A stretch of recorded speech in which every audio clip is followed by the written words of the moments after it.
स्वागत है आपका आराध्या ऑनलाइन क्लासेस पर। आज हम कक्षा 10 की बहुपद से संबंधित प्रश्नों को हल करेंगे और उसे समझेंगे। तो चलिए वीडियो को बिना देर किए स्टार्ट करते हैं। सबसे पहले बहुपद में जो फॉर्मूला काम आएगा उस फॉर्मूला को देख लेते हैं। ठीक है, सबसे पहले बहुपद है ना, ये बहुपद क्या है? बहुपद एक बीजीय, आप यहाँ पे देखिए, एक बहुपद क्या है? एक बीजीय व्यंजक जिसमें चरों के घातांक केवल पूर्ण संख्याएं होती है। यानी कहने का मतलब हो गया कि ऐसा बीज व्यंजक जिसमें चर के जो घातांक होंगे केवल पूर्ण संख्या होना चाहिए। मतलब ऐसा बीज व्यंजक होना चाहिए और उस बीजीय व्यंजक में चर जो रहेगा, चरों का घातांक हमेशा किस में होना चाहिए? पूर्ण संख्या में होना चाहिए। अगर ऐसा है तो उसको हम लोग बहुपद बोलेंगे। ठीक है, चर कहने का मतलब क्या होता है? चर कहने का मतलब होता है जिसका मान हमेशा क्या होता है? बदलता है। चर, ये चर कहने का मतलब जिसका मान बदल, जैसे एक्स, वाई, जेड, ऐसे ही एक्स बहुत सारे, जैसे ए, बी, ये सब का मान हमेशा बदलता है। कभी x बराबर 2 आता है, कभी x बराबर गाय मान लेते हैं, x बराबर कुछ भी मान सकते हैं, y बराबर कुछ भी मान सकते हैं। तो इसका कोई निश्चित वैल्यू नहीं होता है, ये हमेशा बदलता रहता है ना, तो इसको चर बोलते हैं। ठीक है, पूर्ण संख्या कहने का मतलब क्या होता है? पूर्ण संख्या कहने का मतलब पूरा पूरा नंबर होना, जैसे 1 2 3 4 ये होना चाहिए। ठीक है, पूर्ण संख्या। उसी प्रकार बीज व्यंजक, बीज व्यंजक किसको बोलेंगे? ये अब ये शब्द आ गया कि बीज व्यंजक किसको बोलेंगे। तो बीज व्यंजक ऊपर ये आप देखिए, बीज व्यंजक किसको बोलेंगे? कुछ या सभी मूलभूत संक्रियाएं, यानी कुछ या तो जितना भी मूलभूत संक्रियाओं कहने का मतलब होता है जोड़ना, घटाना, गुना करना, प्लस माइनस, ये जितना भी चीज़ होता है उसको मूलभूत संक्रिया कहते हैं। ठीक है, तो इसमें जितना भी मूलभूत संक्रिया हो, जैसे जोड़ना हो, घटाना हो, गुना करना, भाग हो, अगर इनके द्वारा जो स्थिरांकों और चरों के संयोजन, यानी जो प्लस से, माइनस से, गुना से, भाग से, है ना, जब हम चर और अचर को आपस में जोड़ देते हैं, है ना, चर और अचर को आपस में लिखते हैं प्लस, माइनस, गुना या भाग के द्वारा, तब हम उसको बीज व्यंजक बोलते हैं। ठीक है, अब आता है अचर। अचर बोलिए या स्थिर बोलिए या स्थिरांको, ये तीनों का मतलब एक ही होता है ना, ये तीनों का मतलब एक ही होता है।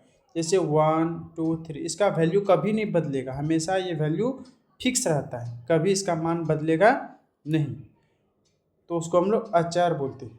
चर क्या होता है? जिसका मान हमेशा बदल, जैसे एक्स, वाई, जेड, कभी x बराबर 2 आ जाता है, x बराबर 5 आता है, कुछ भी आ सकता है, इसका मान हमेशा बदलता रहता है। आप लोग ये बहुपद में, ये आपके कक्षा 10 में महत्वपूर्ण जो सूत्र है, फॉर्मूला है, उसको देते हैं। शून्यांकों का योग जिसको हम लोग अल्फा प्लस बीटा बोलते हैं। अल्फा प्लस बीटा का फॉर्मूला क्या आता है? -b/a। शून्यकों का गुणनफल, ये शून्यकों का गुणनफल बराबर क्या होता है? जिसको हम लोग लिखते हैं अल्फा गुना बीटा, जिसको हम लोग ऐसे भी लिख सकते हैं, अल्फा और बीटा, है ना, अल्फा बीटा, इसका मतलब यहाँ गुना है। अल्फा गुना बीटा पर होता है c/a होता है, याद रखिएगा, ये सब काम आएगा।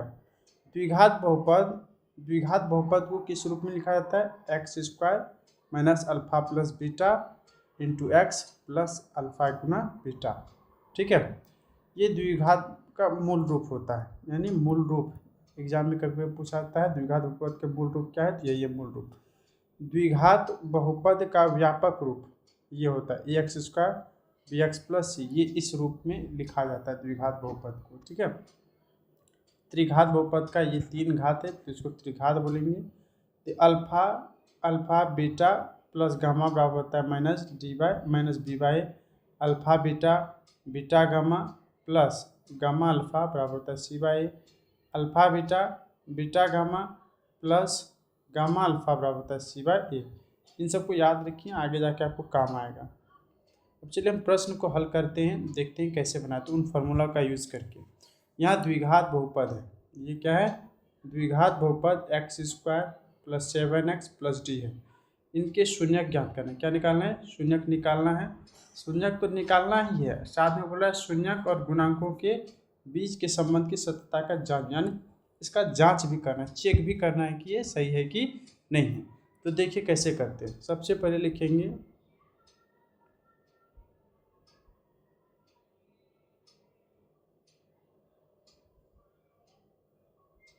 X square plus 7x plus 10 है ना, ये हो गया।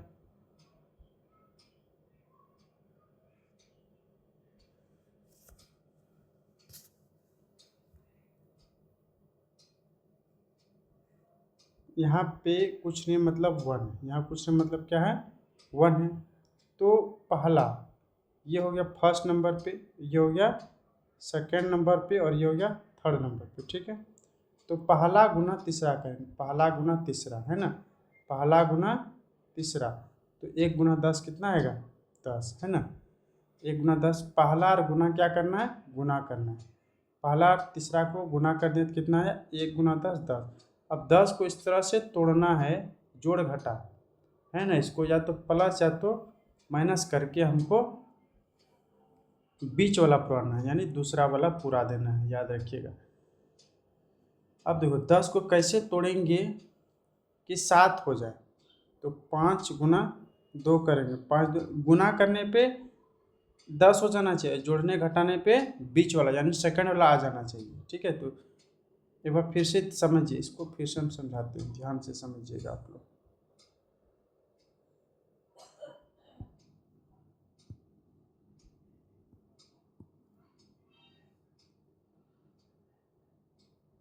पहला गुना तीसरा करना है, ये पहला नंबर पे, ये दूसरा नंबर पे और ये क्या है तीसरा नंबर पे। तो हम क्या बोलें, पहला और तीसरा को क्या करना है, गुना करना है। पहला और तीसरा को गुना की तो 1 गुना 10, तो कितना हो गया 10। पहला गुना तीसरा, जोड़ घटा दूसरा, यानी पहला और तीसरा को गुना करना है और जोड़ घटा के हमको कौन चीज़ निकालना है, दूसरा वाला निकाल देना है, ठीक है। तो जोड़ इसका इसका फैक्टर निकालते हैं, यानी इसको तोड़ते हैं। तो तोड़ते हैं तो कैसे कैसे तोड़ेंगे, 5 दूनी 10 हो जाएगा, 10 एका 10 हो जाएगा है ना, 10 से होगा ना, 5 दूनी 10 और 1 गुना 10 10। अब यहाँ पर ये चीज़ सोचिए आप लोग कि 10 में 1 जोड़ेंगे तो 11 आ जाएगा, 7 आना चाहिए लेकिन 7 तो नहीं आ रहा है। 10 में 1 घटाएंगे तो 9 आएगा लेकिन 7 नहीं आएगा। लेकिन 5 + 2 करेंगे, 5 + 2 करेंगे कितना आ जा रहा है 7 आ जा रहा है ना, मतलब ये वाला फैक्टर मेरा काम आएगा। तो देखिए कैसे करते हैं, एक्स स्क्वायर है तो एक्स स्क्वायर लिखेंगे प्लस, अब यहाँ 5 है ना तो यहाँ लिखेंगे 5x प्लस 2 है तो 2x, क्योंकि x x है ना, 5 गो x और 2 7x वही चीज़ है लेकिन खुद तोड़ दी है ना। और गुना करने पे ये 10 आ जाना चाहिए, 5 दूनी 10 आ गया ना, फिर प्लस 10 बराबर 0। अब इन दोनों में और इन दोनों में कॉमन निकालना है ना, क्या निकालना है, कॉमन निकालना है। याद रखिए इन दोनों में और इन दोनों में कॉमन निकालना। कॉमन कहने का मतलब क्या हुआ, जो दोनों में मिलता हो, दोनों में क्या होता हो, मिलता हो।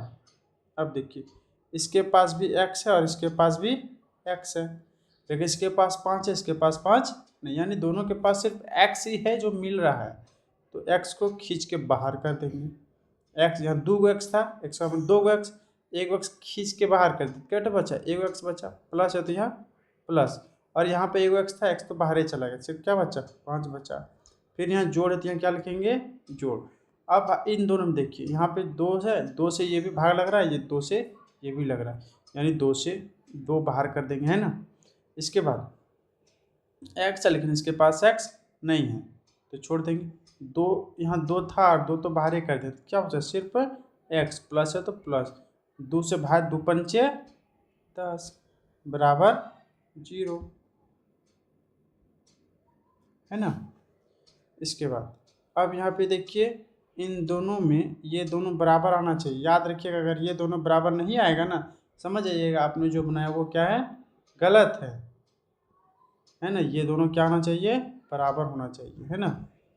इन दोनों में से किसी एक को लिखेंगे तो x+5, ठीक है, और इन दोनों को एक साथ, फिर x है तो x, यहाँ +2 तो यहाँ +2 लिखेंगे बराबर 0।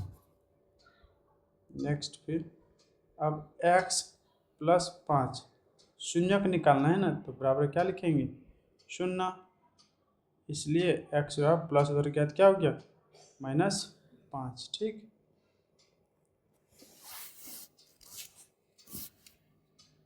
फिर x+2 बराबर 0, है ना, इसलिए x प्लस उधर गया तो -2, ठीक है।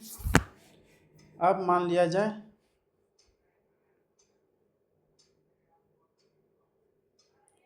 अब ये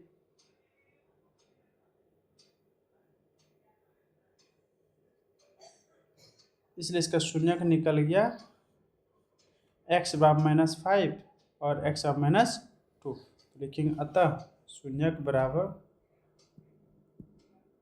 अतः शून्य के बराबर -5 और -2, है ना। तो ये मेरा प्रॉब्लम सॉल्व हो गया। अब इसका जांच करना है, ठीक है।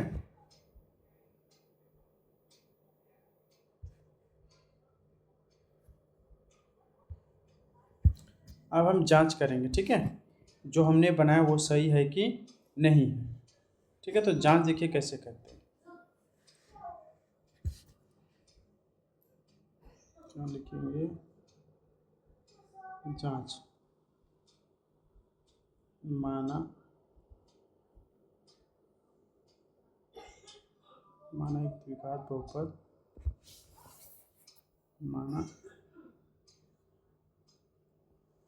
माना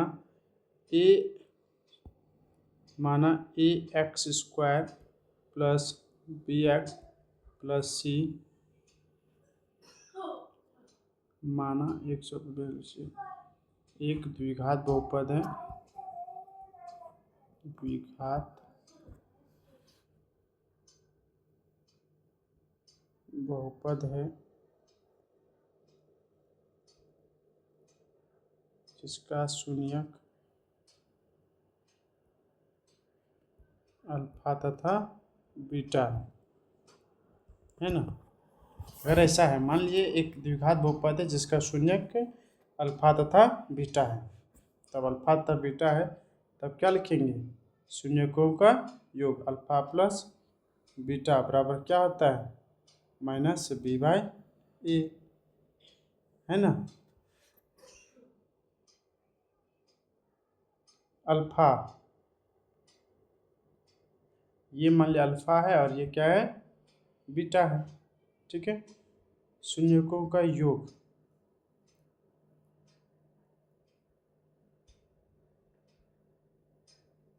शून्यकों का योग अल्फा प्लस बीटा बराबर क्या होता है, -b अल्फा प्लस बीटा बराबर शून्यकों अल्फा -5 बीटा -2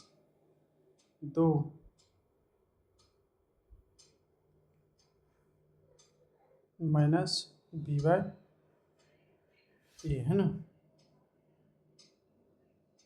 माइनस है तो -5 प्लस इंटू -2 बराबर -b/a,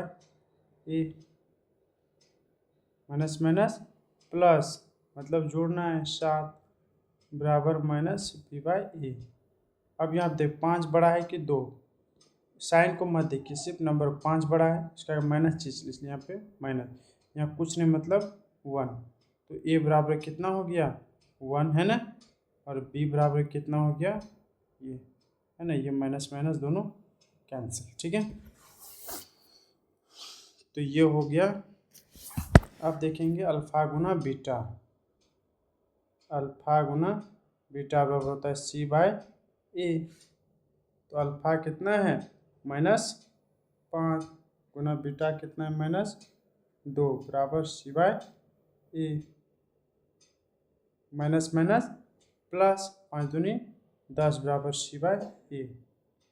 या कुछ नहीं मतलब होने, यहाँ ये ए हो गया, ये क्या गया सी, यानी मेरा वैल्यू क्या निकला,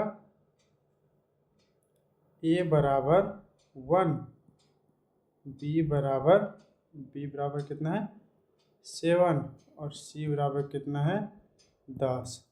तो हम द्विघात बहुपद क्या माने थे, a x square plus b x plus c माने थे ना। तो ये बराबर 1 को लिखा नहीं जाता है। बी बराबर कितना माने हैं, बी बराबर कितना निकला है मेरा 7, तो यहाँ लिखेंगे बी की जगह 7 है, और सी बराबर कितना निकला है 10। तो क्या x square plus 7x plus 10, देखिए आ गया x square plus 7x plus 10, यानी कहने का मतलब ये हुआ ये जो शून्यक हम निकाले हैं ये हमारा शून्यक सही है। ठीक है, तो इसी तरह से आप क्वेश्चन नंबर 3 को और क्वेश्चन नंबर 4 को भी बना सकते हैं। हम अगले वीडियो में आपको इसके बारे में बताएंगे।